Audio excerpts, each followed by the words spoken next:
أولئك على هدى من ربهم وأولئك هم المفلحون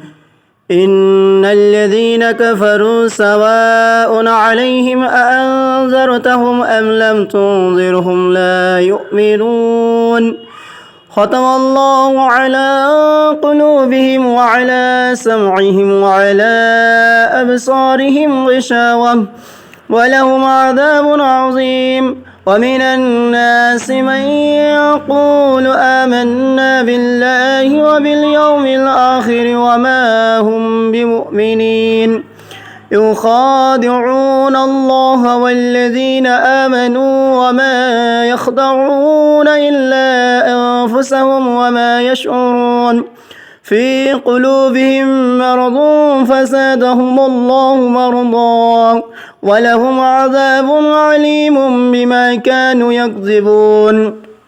وإذا قيل لهم لا تفسدوا في الأرض قالوا إنما نحن مصلحون ألا إنهم هم المفسدون ولكن لا يشعرون وإذا قيل لهم آمنوا كما آمن الناس قالوا أنؤمن كما آمن السفهاء ألا إنهم هم السفهاء ولكن لا يعلمون وإذا لقوا الذين آمنوا قالوا آمنا وإذا خلوا إلى شياطينهم قالوا إنا معكم إنما نحن مستهزئون